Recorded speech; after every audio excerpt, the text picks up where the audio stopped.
I would have sat down in my house and allow you to be on the street.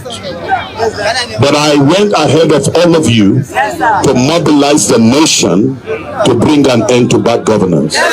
So my people, this man of God, Prophet Isa El Buba, has explained why he joined End Bad Governance protest and how Nigerian politicians offered him money to stop the protest in Jos, but he refused. So sit back and watch this interview to the end. And do not forget to like and share this video. God bless you. Prophet, you led the protest, it was reported, in Jos, Plateau State. As a prophet, the expectation is that you preach messages of love, unity, even hope, which President Tinubu has joined, saying he's a hope champion. But you led a protest against the state. Can you explain why you have chosen that option? And then now you are here physically with us in Lagos. It looks like you abandoned the protest. The protest was supposed to be August 1 to 10. Were you persuaded by President Tinubu's address to abandon the protest and leave Jos and come to Lagos? Well, those two issues. Let me answer that last one before I get to the first one. Having abandoned the protest, I believe that you've seen that there was curfew that was declared on the plateau, and also I have some meetings with some of the leaders here in Lagos that we need to sit down and look at the whole situation, and also on how we are going to keep the fire burning until we get things right. And so I'm here specifically to be able to strengthen the hands of men and women that are also willing to fight and to sustain the fight until we recover. You brought the Plateau spirit to Lagos. Yes, because Plateau stood out. By the grace of God, we were able to lead the protest without one soul, without losing one soul, without a breakdown of law and order. And so it stood out in all the protests in the country. And everybody was calling on the Plateau model and template on how they need to follow what we did on the Plateau. So let me come back to the first one. The first one, I'm a prophet by calling. And if you look at the calling of true prophets are restorers of values. True prophets are people that raise the standard of what a society needs to look like. True prophets are men and women that restore certain truths to the society and to its leaders. True prophets are men and women that can look up to the eyes of anybody who is doing what is wrong and confront the person without bending down their eyes. True prophets are not materialistic, and they are not people you can buy their conscience. They are emotionally detached or separated from people that will manipulate them for anything.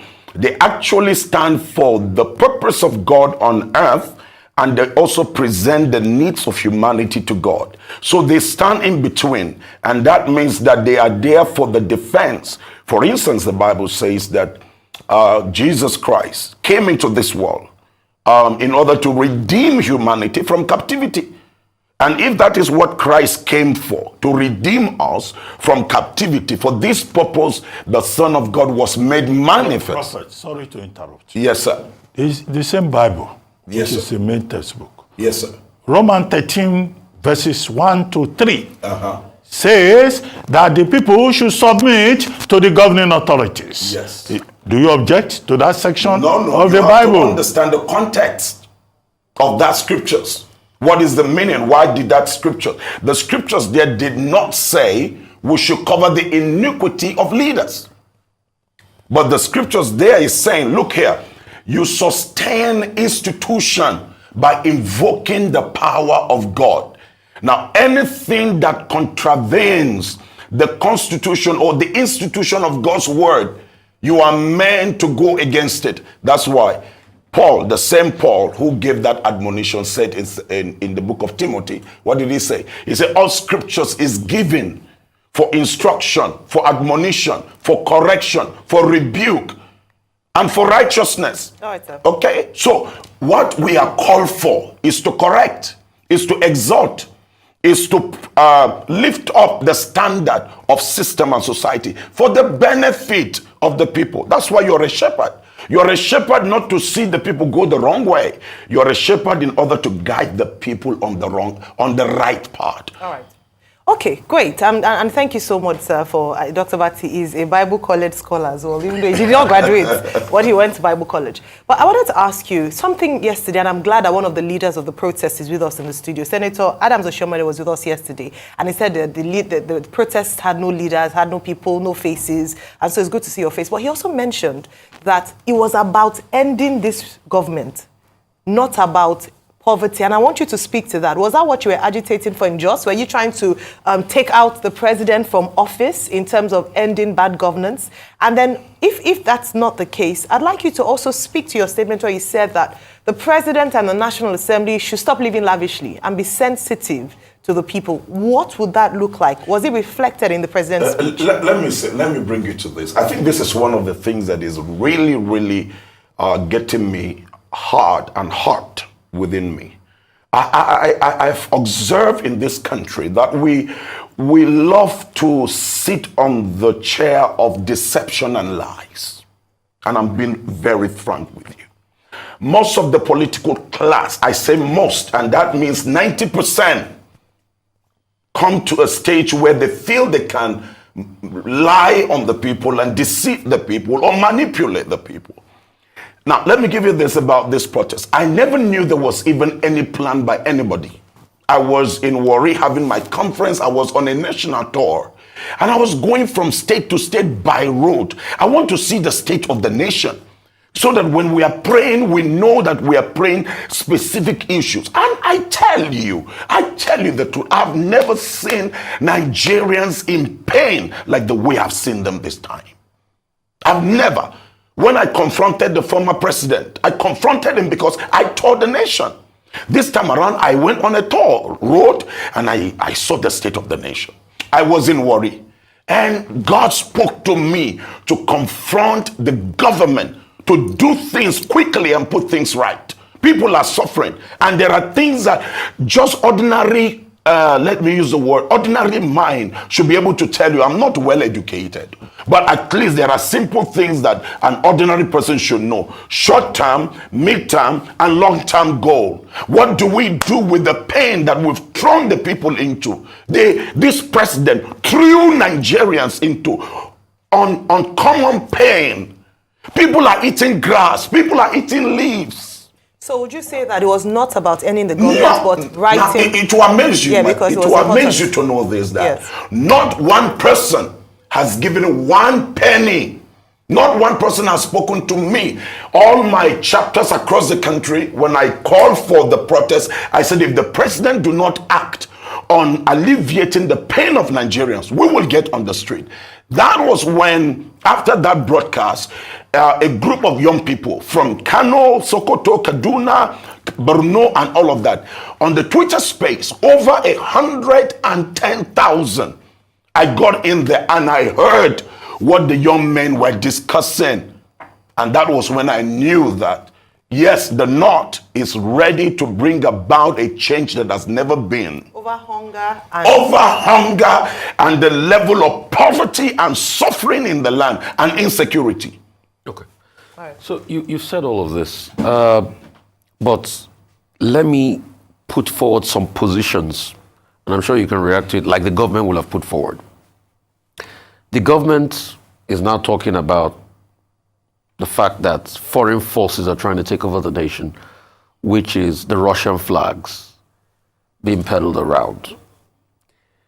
They are also talking about the fact that they have done a lot, like President Tinubu said. He has given this, he has given that, he has given 570 billion to the states and all of that. I'm sure if a government spokesperson, when you said people were eating grass, if you're a government spokesperson over here, it will be like, oh, vegetables is a form of grass. Probably that will be their reaction. I'm just hazarding a guess. The government is now saying, where is my iniquity? And that's the last question I was asked. So where is the iniquity of President Tinubu? Can you show it to us? Number one, I want to say that there's no any international. From what all I know, there's no. But they've arrested some Polish people. Look at the Russian flags. Look at the Russian. Now, I'm going to come on the Russian. I'm going to come on the Russian flag. They've arrested the tailor and all of that, and they're saying people are trying to take over the country. No, there is none. I just gave you the background of mobilizing the nation for this process. That you know of. There is none. There is none that I know of. That's number one. Number two, let me tell you, one of the days on TikTok, they were having a meeting. There were over 1 million people in that space discussing the state of the nation, and they were all young people, no foreign. I tell you this, the entire protest you see, nobody has given a dime. In one of the days, I was just leading the protest. They're a freeze account of some people. They said foreign influence money. We don't know about that. It's so surprising to me to hear that people were donating with money and sending from abroad and all of that into Nigeria. In one of the protests, a young man came up the stage and took 5,000 and said he's donating to buy water. Another lady went and brought some bags of water. People were just bringing things. Another person, 1,000. I and my family, we were buying the drinks and the water. People were standing from 7 a.m. until 2 when I would dismiss them to go back home. I mean, nobody was crying of getting food because they said they are already... How many people did you mobilize in Jos? Oh, they were in their tens of thousands. Did you guys count them? Do you have a register of the people that came out? And we didn't have the distance, but if you take something that spanned almost half a kilometer, that tells you the crowd. And you mobilized all of them? Yes, we mobilized all of them. The church mobilized all of them? The church and the people. I mean, it's both Muslims and Christians. It will amaze you. The number of the Muslims, the wall of religious divide that politicians have been using all these years has collapsed in northern Nigeria. The plateau, you see, while the Muslims were having prayers, I would ask the Muslim brothers, okay, it's time for your prayer. And then the Christians will surround them and the Muslims will offer their prayer. So who are these people carrying these flags? If you say they are not your people. These people you see carrying these flags, let me tell you about the North. That's my place. Okay. One thing about the Northerners is that the Northerners, let me use the word, they are driven by an ideology. When something comes into them and they see it's working, they will tend to pick it up and run with it. Most of these things came from this recent Niger. They are seeing Niger as working because Nigerians are now going into Niger to seek for refuge. So they are seeing Niger, they are seeing Burkina Faso working. So they are now demanding, I'll tell you the truth, they are now demanding that if the military rule can provide Niger with... a fence according to the constitution. The military, we can't afford to have anarchy. Yeah, but that is the level of the understanding of the people. Prophet, 2 questions. The first is, tell us about the role of Solomon Dalong, because we were told that he was your partner in leading the protests in Plateau State. And then, secondly, the other question I wanted to ask you, respond specifically to President Tinubu's address. Are you satisfied with the address, or do you believe, like some other people who were involved, civil society groups who were involved, that the president was delivering beautiful nonsense, to quote Omoyele Sowore? Let me, Mr. Chief Solomon Dalong is an amazing soul, I tell you. He's an amazing, amazing soul. I mean, he got to know about the broadcast and that I made in Warri. And when he got into these spaces, he discovered that the young people were discussing about that broadcast. And so that got him passionate about, okay, if this is it, he's going to be part of it. And I tell you, he has done a lot in shifting the minds of the Northerners, majority of the Northern youth, from the violent part of protest to a peaceful part of protest. He's a great soul. Number two, he came out to apologize to the Nigerian people that I was part of a government. We promise you that this is what we're going to do. But I feel so bad that we did not deliver, and I'm sorry. And he apologized before the entire crowd. That is what leadership is all about. And I tell you, if we can have few. That's not Tinubu, that's Buhari. Yes, that's Buhari, but he was part of a government. He was part of APC. This was what they promised, but this is what they brought on the people. So one thing with leadership is to own up your irresponsibility or your failure. Let me come to the presidential address. I mean, that was, to me, that was out of point. I was expecting, Mr. President, there is no protest that has given such a long notice like this protest. And I was expecting the president to come out, let me give you this, on 4 things.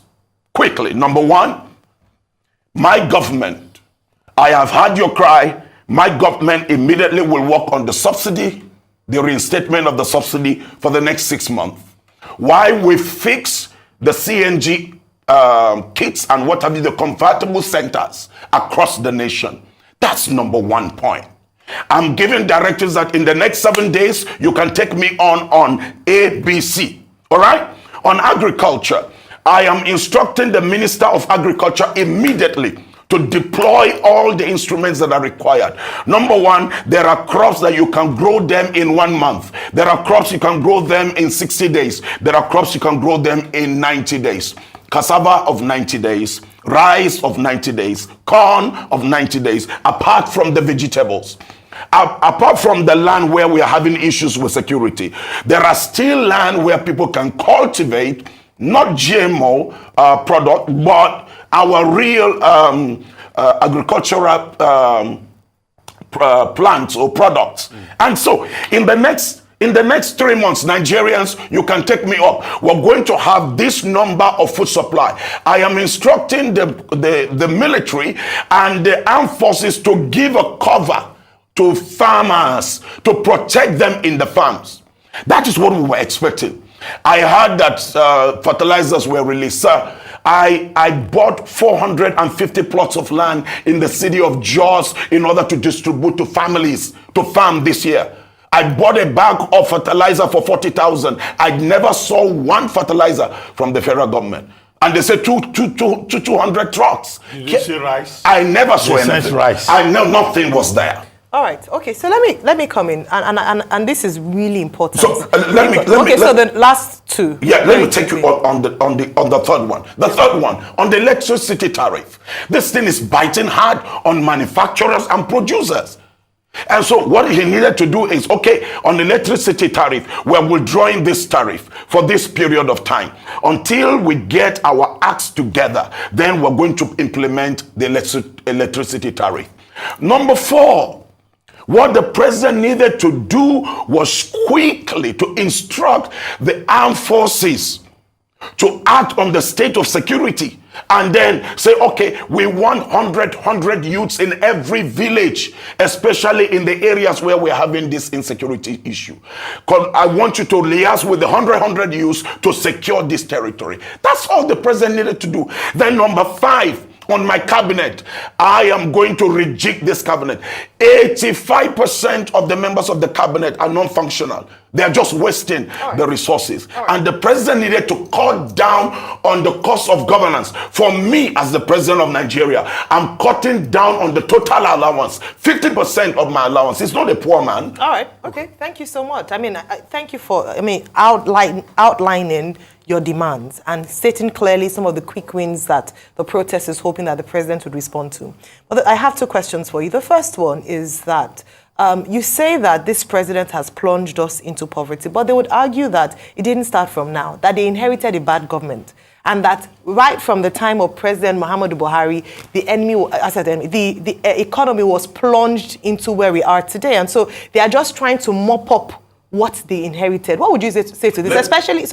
Especially because you didn't protest during President Buhari's time. So why didn't you protest then when things were hard for Nigerians? And then in the first 1 year of the administration, you're protesting. That's one. The second aspect of the question is, are you getting support from the Christian community? You're a lone voice, at least at the moment, in terms of, but some people have said that, oh, if more Christians and pastors spoke out like this, then maybe we might see the change because they have the ears in some parts of the government. They can speak to power directly. What do you have to say about those things? Let me answer the second one. That's the office of the prophet. Sometimes the prophet do not go with the multitude. Sometimes you know that you're passionate about the state of the people and you go all out. Whether you have the support or you don't have the support, you don't wait for it. You declare the stand. Now, let me come back on the issue of the president is just 1 year. So you're getting support. So you're working on your own. Oh, I'm getting support. Okay. I'm getting massive. You can see the Christian. Are we looking forward to hearing more voices rise up? I trust God for that. Okay. No, all right. this support is it in No. in dollar terms? Nothing. Because Nothing. we have some accounts. Nothing. I've been receiving Not one prayers. naira. They can check my account. My accounts are there. It's all run by my family. The accounts are there. Not one dime has come from Are you anybody. mobilizing more Christian voices to come? I'm mobilizing more Christian voices And Muslim voices. Because right now I have a lot of sheikhs who have moved away from what they used to know and what they used to teach.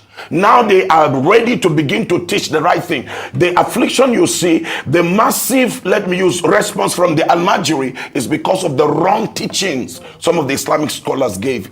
And so now we are approaching that. Fair point. Okay. So Okay. The first Now the first question. this administration This saying that they administration. inherited Let a me bad say this to economy. you. It's not Buhari's administration. The administration of Buhari is Buhari and Tinubu's administration. I can tell you that. What, in the last 8 years? or the last Yes, 1 year? because some of the ministers you see in there were given by Tinubu. Some of the parastatals were run by Tinubu. And remember, Tinubu was the leader of the party. That's why even in the second term, he came and said, this is the man. He went all out. This is the man that will fix the nation. So he's responsible for how. He's responsible. And let me take you this. If you're a leader and you're eyeing a particular position and you want to take, even when you don't have it, you do your homework. I mean, it's open there for him to be able to know what's the state of the economy, for him to know the state of roads, for him to know the state of electricity, for him to know the state of security. And you plan, you sit down with think tank, men that will think through and bring out solution in number of days. Okay. Reverend Buba, I get you. But let me also be brutally honest with you. A lot of people will say, most of the things you said just now, Tinubu's speech addressed it. He talked about CNG. He said we're going to make 1 million CNG kits available. He also went further and he talked about, and I'm trying to be government spokesperson here, which is playing devil's advocate. He talked about agriculture. He said he was going to cultivate 10 million hectares of land. Last year, they announced 500,000 hectares. This year, he says we're going to cultivate 10 million hectares. That's secondly. Moving further, you talked about electricity tariff. The question I'll ask you, Reverend, is where are they going to get the money to pay from? In a country where we're using our crude to borrow money, it's that bad now. Where are they going to pay for electricity tariff that's going to the trillions, which they said was a problem for them and they can't carry that on their books? As we speak now, the government already has 21 trillion in debts. You talked about rejigging the cabinet. Yes, granted, I give you that. He could have quickly done that. Cutting the cost of government. Yes, I give you that and all of that. But they will also argue that they are now taking a supplementary budget based on foreign exchange variations, and that's why they are bolstering the budget. So they are saying, we are doomed. You are saying they can do better. What's the argument here? Let me give you. When did they promise that they were going to supply the CNG kits? No, that promise, Reverend, in all fairness to you, it's been long. In fact, the promise has been since the days of Buhari. Okay, all right. The president was said 5 million. Okay, they promise you, let's assume that the president came on board and did what he did, the wrong policy that he threw to the Nigerian people and threw them out of balance. He made the promise, let's assume, in the month of June. This is now August 2024, not one kit have we seen. No, they will also argue with you that they've seen some CNG buses. We haven't seen, sir. I mean, I advise this government. There's a presidential initiative on CNG. No, sir. Some buses have been deployed. In fact, where? They went to check some CNG buses that they were building in a plant in Lagos. Where? And some other parts. Okay. We've heard of CNG use. But we haven't seen anything enough. We haven't seen anything. I haven't seen anything. You're sure about that? Okay. All right. Now those convertible kits are not something that are like aircraft engine that you will have to go and place an order. And recently they made a donation in Sokoto to some public transport owners. Yes, in Sokoto. What donation? I think about 100 or more than 100 CNG kits for their buses. Well, we haven't. I have told you this. I have gone. I traveled to the entire northern states. I went state by state. I haven't seen one. Okay. Now, this is over 1 year. These kits are not things that will take you more than 3 months to import them and bring them into the country. It's nowhere. Now, they said they're going to the agricultural thing. You said how many? They're going to cultivate 10 million hectares of land. How many hectares of land have they cultivated since they've been in office? I just gave you that there are last year they announced 500,000 hectares. Okay, so did you see the 500,000 hectares? Okay. Now you have plants you can plant in 1 month. Okay. You have corn you can grow in 60 days. You have cassava. Okay. Cassava is the common man's food. Prophet. I'm coming, Mr. Reuben. Cassava is the common man's food that you can cultivate in 90 days. Now, between then and now, this government would have cultivated 3 times. That would have flooded the market and crashed hunger in this country. Okay, Prophet. So the fact is that promise is one thing. Doing is one thing. Prophet, so, yes, sir. To summarize, I know many prophets in the southern part of Nigeria. It's a great privilege to meet you. Tell us, who is Prophet Isa El Buba? And second, is this Christian versus Muslim? Because Muslim ticket was a big issue in the lead up to the 2020 elections. Are you fighting Tinubu because you are a Christian leader and you think Christians are being unfairly treated? So is it Christian versus Muslim? Not at all. Yes, in the first instance, when growing up to the elections, I was against it because I believe in equity. I believe in justice. Isa El Buba is the son of El Buba Sadiq. My father was a statesman. My father fought and stood for humanity. He was in Burma, laid down his life to secure humanity. My father came back as one of the most honored royal officers. And when he came back, my father served this country and served it so well that we were not allowed to touch a dime of what belongs to government. My father would rather allow us to suffer. And he was an officer. No, talk about yourself. I'm talking about where I'm coming from. Because you know about me from where I'm coming from. All right? You know the character of the person from his foundation. That is El Buba. And I am a Kanuri Chupri by tribe.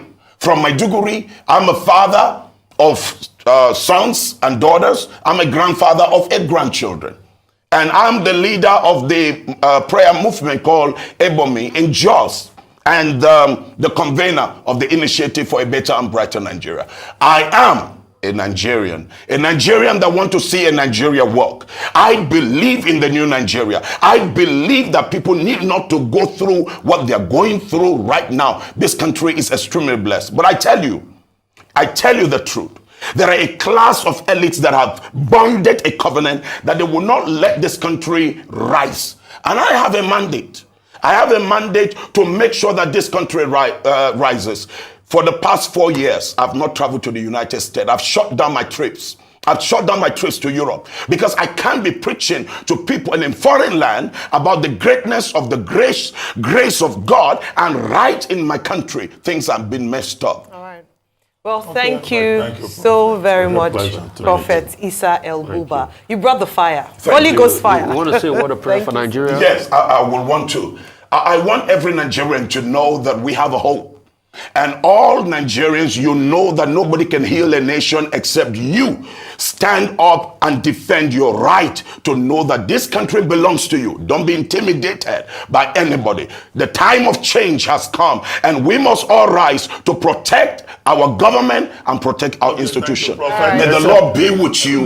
May the Lord bless you. We are neutral here, Prophet. This Arise station is non-partisan, non-religious. We are completely neutral. But it will amaze you that the Muslims in this protest demanded for the prayers to be offered, and we prayed in Christian religion, and then on Friday we prayed with the Muslims. Yeah, in the churches and the mosques. But here we are non-partisan, non-religious. Thank you. Thank you very much. And thank you for your continuous support and prayers for Nigeria off air. For watching. Bye.